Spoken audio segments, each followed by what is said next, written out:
Hi, Claire. Welcome. I am here with Claire Pfarr from Envision Health. And for those of you who don't know me, my name is Brittany Quemby, and I am the Marketing Director for Healthcare Scene and HITMIC. And we are so glad to have Claire with us today. We'll dive into what we're going to talk about in a little bit. But Claire, why don't you tell everybody a little bit about yourself and your role at Envision Health? Absolutely. So again, my name is Claire Pfarr. I think I always enjoy any opportunity to talk to the HITMIC community and connect with the HITMIC community. So hi, HITMIC community. I actually am very new to Envision Health. I actually just started with Envision Health a few months ago. I think I just hit 90 days.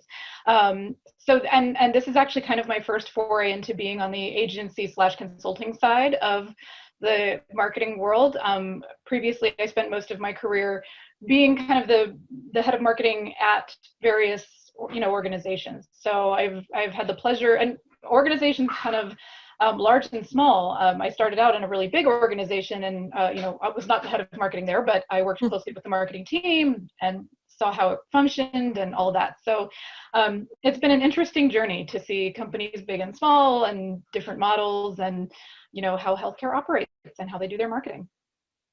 Yeah, definitely. It's such a different aspect going from one to the other. I think we'll cover a little bit, about some of those things, big marketing teams and internal, external during our conversation. So that kind of leads into what our conversation will be about today. So today we're actually talking about marketing staffing and kind of the ever debate of having internal versus external marketing staff, and why it's so important to have a marketing person, at the leadership table. So, we'll kind of dive in. You mentioned that you have been both on the agency and internal side of the fence. So what are some of the staffing models that you've seen that have worked well? Well, so I've seen a handful of staffing models, and they can all work well. It just depends on if it's the right fit for your organization. So I've definitely seen, kind of staffing models where a company will do all marketing in-house. And of course, in-house is also, it's even kind of a misnomer. I don't know if I've ever seen, because even when you're in-house, you might still need to hire the occasional freelancer. And then are you technically in-house anymore? Right.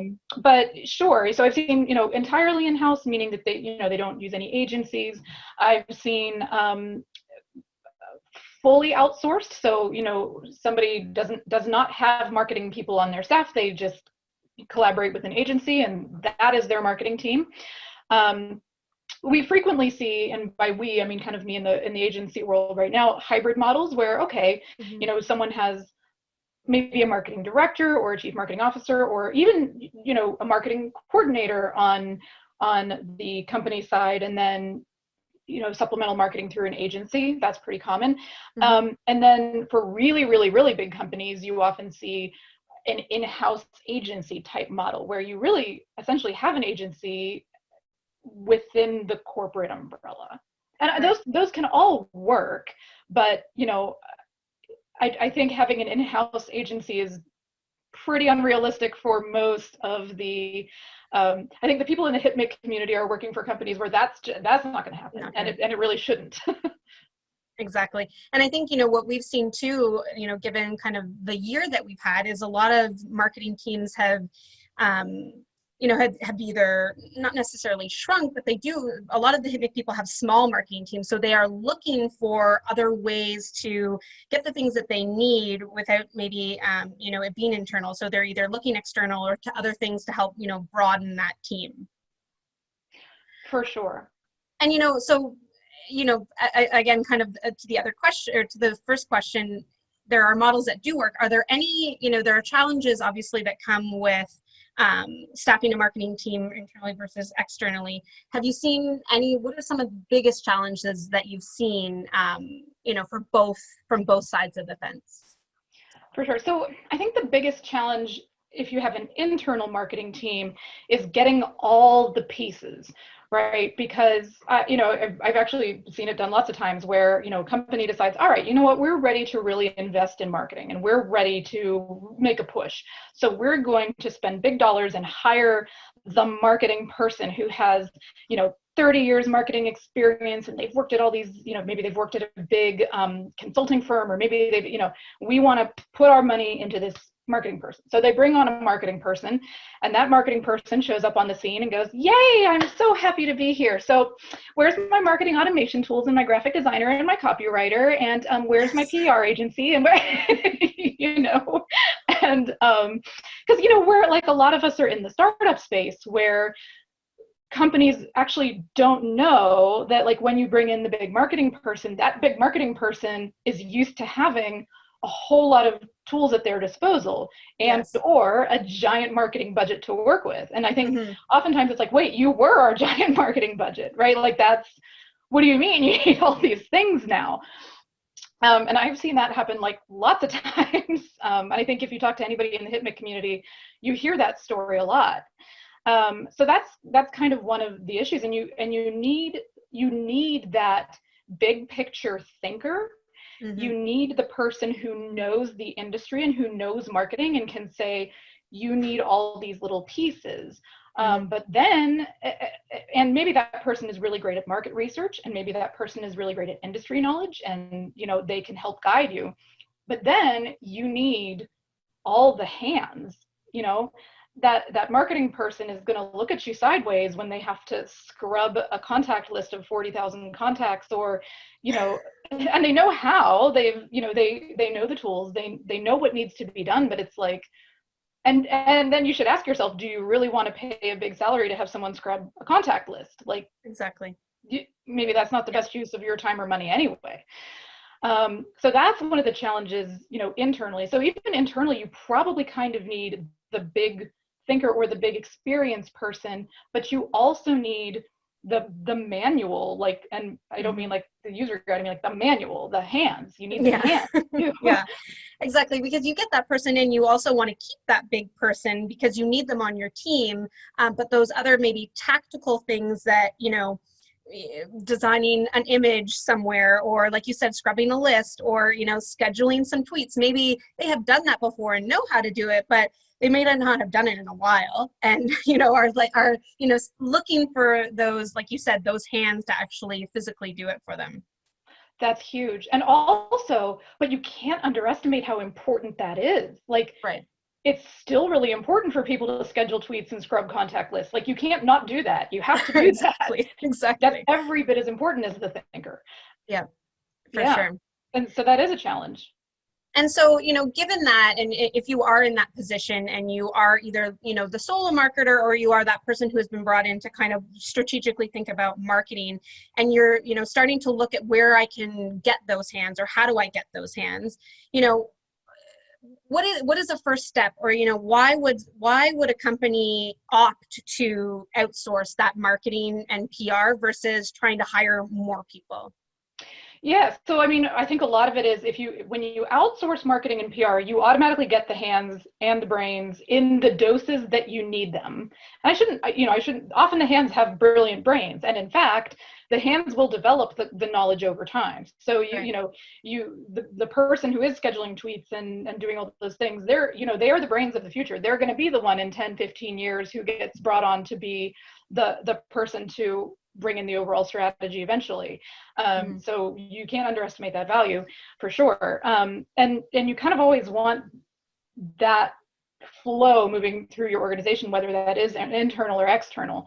I think, you know, the challenge if you do outsource then is that you need to make sure that the agency is not you, right? So that is the problem. If you do it externally, they aren't you. They aren't passing you in the hallway. They don't hear, well, nobody's passing anybody in hallways anymore. So, you know, maybe that statement was so 2019. Yeah.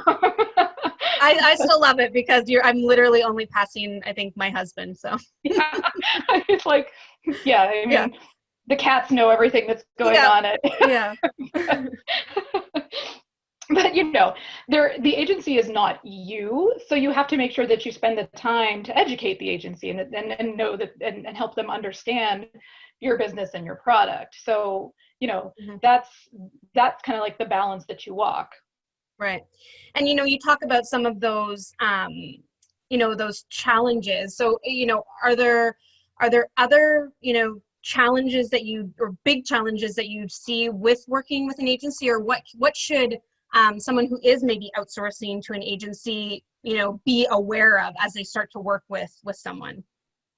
I think the things that you need to be aware of when you're working with an agency is they need to understand you, and it's important to take that time and invest that time, as part of the onboarding process. When you decide that you're going to outsource to an agency, spend time with them.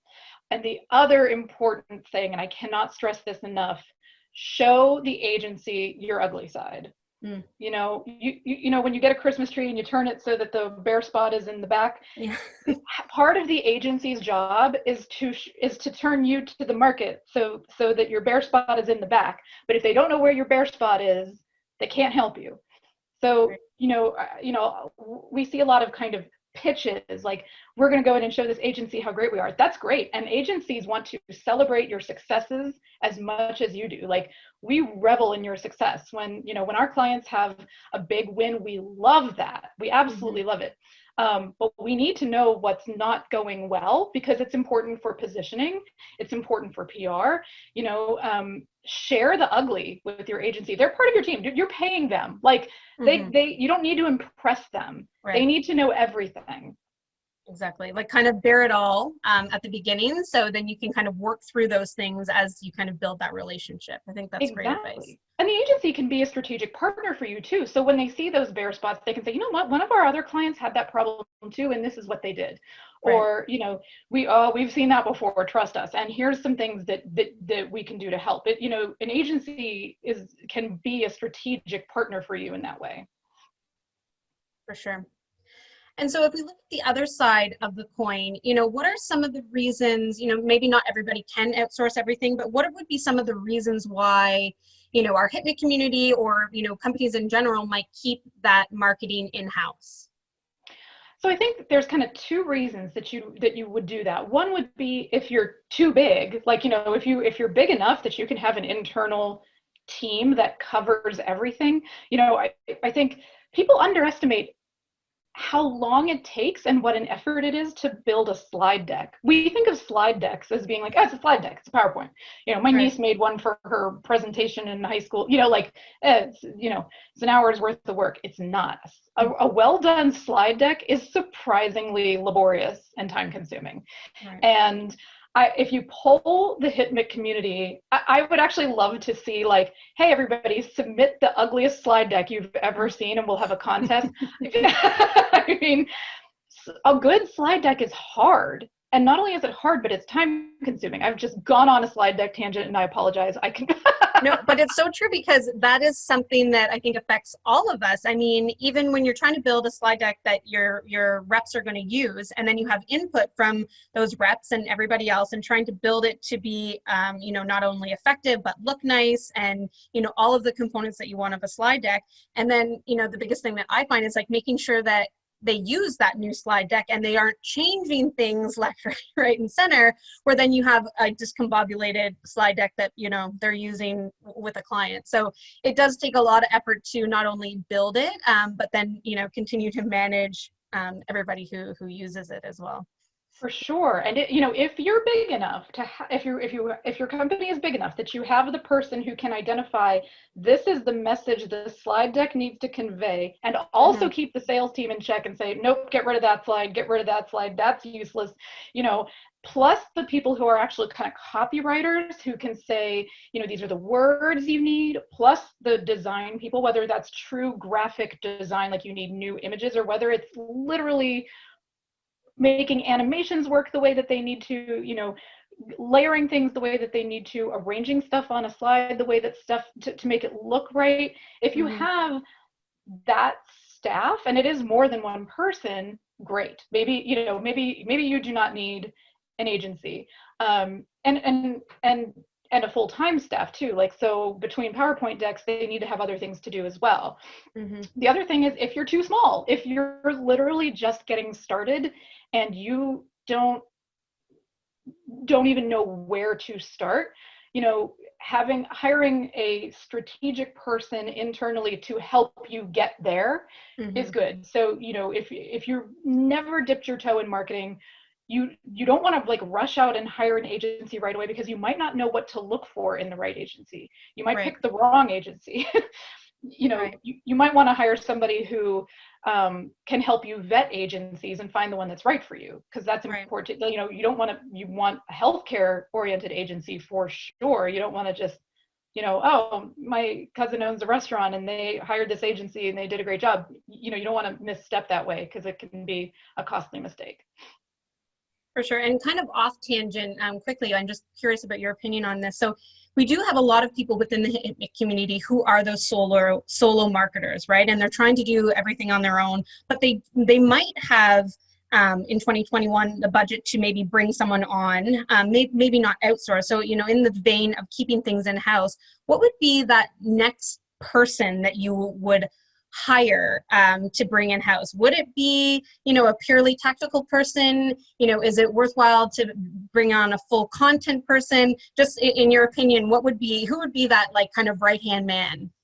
It depends on who you are as the person that exists there. And you, as much as it's very, very appealing to hire a carbon copy of yourself, don't do that. Right. Find the person who's not you and hire them. So if you're really strategic, if you are that person that got hired at your company because you have decades of experience in healthcare IT and you know the market, hire someone who knows tools and who is a taskmaster and who can keep you on track and can scrub contact lists, and hire that person. And if you got brought on because your organization bought a really nice marketing automation platform and they needed to know somebody who could run it, find somebody who knows the industry, like hire that person. Find somebody who has spent time in healthcare IT and can go, great, we have this platform, we have these tools, here's what we're going to do with them, here's how we're going to use them. Like this is the goal of all these tools. Yeah, they can do really cool things. Okay, we can automate emails. Yeah, we can stock who's been on our website. Cool. But like, what are you going to do with that? Who are you targeting and why? And build your personas and give that strategic element to it. So I guess the answer varies from person to person, but hire the person that's not you. That's I love that answer. I think that's a great answer.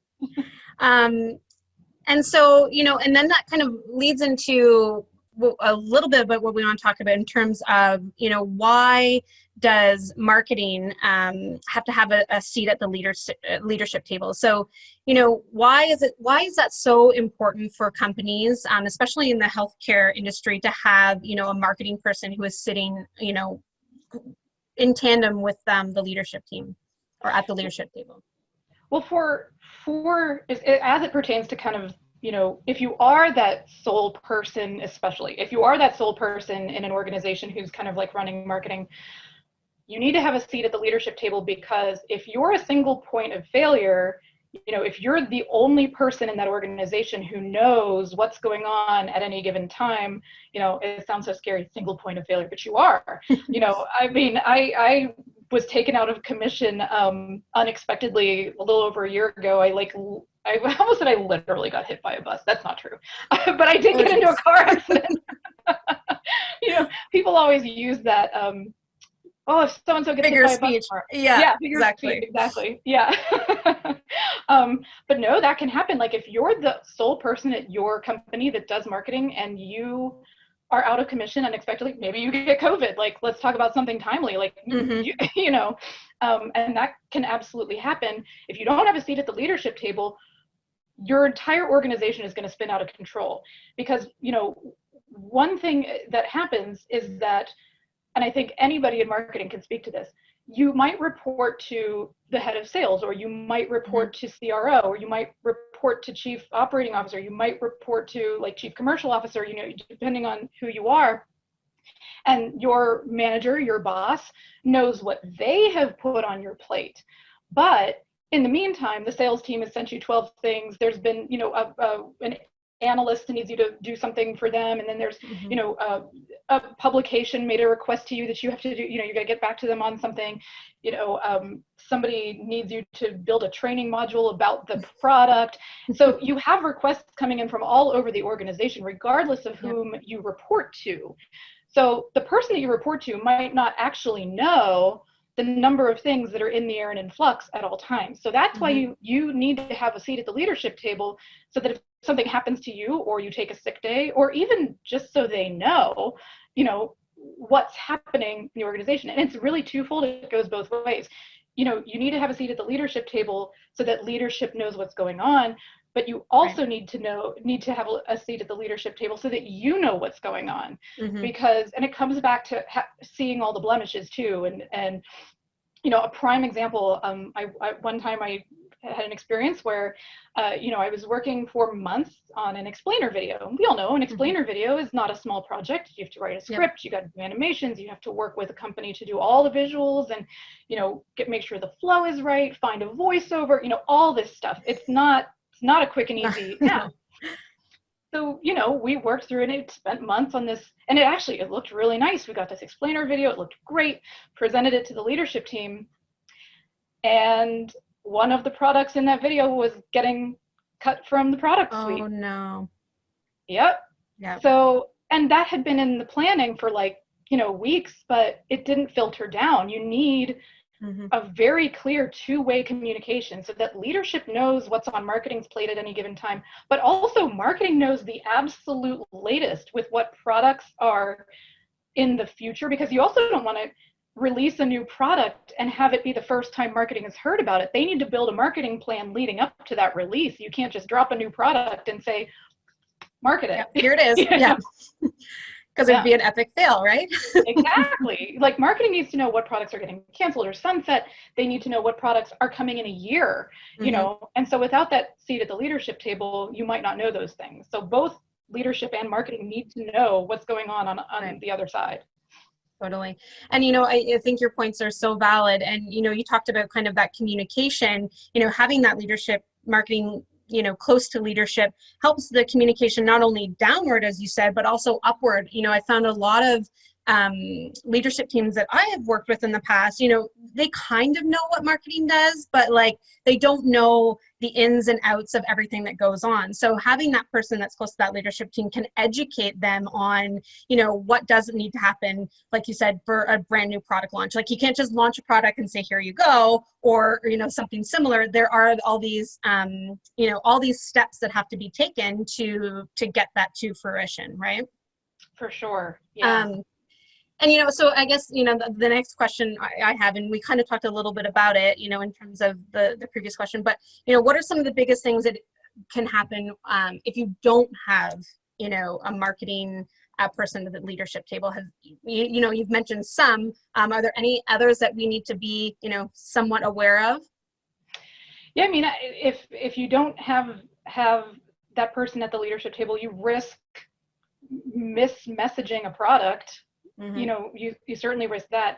You also risk, you know, again, that single point of failure. If something happens to the marketing person, it's going to affect more than just the press release that was supposed to go out next week. Right. You know, oftentimes that marketing person is handling or, you know, managing an entire team of either, like, you know, freelancers or external vendors, or, you know, there's a lot, and that's great, that's their job, but it's, again, you know, that single point of failure. If something happens to them, you're at risk of dropping a whole lot of balls in the air, you know? Yeah, for sure. Yeah, that's great. So switching gears a little bit, so, you know, we're both in the healthcare industry, and we know how quickly tactics can change, strategies can change. I think we probably have both seen it back in March. You know, everybody was gearing up to go to HIMSS. HIMSS didn't happen. All these, you know, plans start to change, and you see, you know, an evolution of tactics and tools and everything kind of change even in the last year. You know, so what is your advice for marketing teams or marketing folks on, you know, making sure that you stay on top of it? I would say a couple things. One, carve out and prioritize learning time. Like, take time to every once in a while step back, evaluate new tools and tactics, ask other people what they're doing. Try, call up your HITMIC community and say, what are you guys doing? Because this is, even if you're not in a global pandemic and you don't have to, pivot your positioning out of the blue like maybe a lot of us did in the past year, just to get a temperature check. The other thing is, like, value and listen to people younger than you. Like, this kind of comes back to the strategic and the tactical. I mean, if you've built up decades of experience in marketing, kudos to you, great job, that's great. You have a lot of knowledge in the space, but new tools, like you just said, are born every day, and you might not be learning that on a day-to-day basis. And you need someone who knows them, not just knows how to use them, but knows everything they can do. And, and then you work together and communicate a lot. And ask people who are just graduating with marketing degrees, like, oh, okay, what did you learn in school? Because when I was there, it was an entirely different story. Right. And be open to it. I think the other thing is keep your eyes and ears open, because to other industries, and look what other industries are doing, and are they using creative ideas that you never thought of before, or unique tactics. We actually, at Envision, we have a section dedicated to our kind of team meetings to disclose anything that you've seen in other industries that you thought was cool. Maybe we'll use it, maybe we won't. But that's, if you see something out there, like, we all jot it down and submit it in a little form, and then the next time we're all together, we go, let's talk about this, what somebody saw in a car commercial, or whatever the case may be. And would that work for healthcare? Maybe it will, maybe it won't. But it helps you keep your eyes and ears open to new things. I think it's easy to get stuck in what you know. It's easy to get stuck using the same tools because you're familiar with them. It's easy to get stuck in email campaigns because, well, email campaigns are what we do. Be open to what other people are doing. But again, other industries.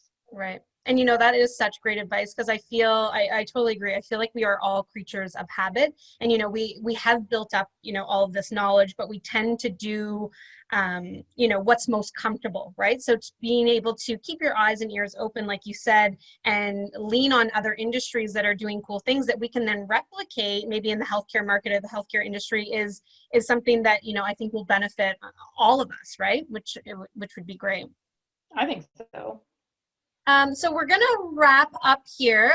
We're going to end off with one question. So, if you could give one piece of advice, you would like people to remember most from our conversation today, what would that be? I think it would be when you think of marketing, don't just think, oh, I get a marketing thing. You need to think three things. I almost said three things. Three things, Claire, three. You need the strategy and the industry knowledge. I'm counting those as one thing. You need the tactical. You need the how tools. And the tools don't have to be a really, really, really slick, marketing automation platform. The tools could be as simple as a bunch of Excel spreadsheets that you use to track metrics or whatever it is. But you need all three, and you cannot devalue any of them.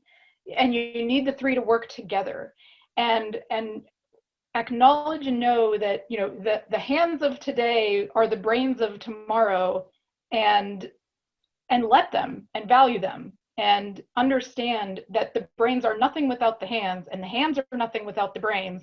And you need that all to work together really, really well, not to mention the other little pieces, the freelancers or individual projects that you need to get other skill sets for. And that's why you need kind of the strategic to put the whole puzzle together, but you're nothing without the pieces. I love that. I love that. Well, on that note, we will wrap it up today. Thank you so much, Claire, for all of your insights. It's always such a pleasure talking with you and, getting your insights and having you share with HITMIC community. I'm sure they're going to eat this up. Well, hopefully they do. But thank you so much for your time today. I really appreciate it. Thank you, Brittany. I really appreciate it, and just delighted to be able to connect again with the HIPMIC community in this way. Awesome. Thank you.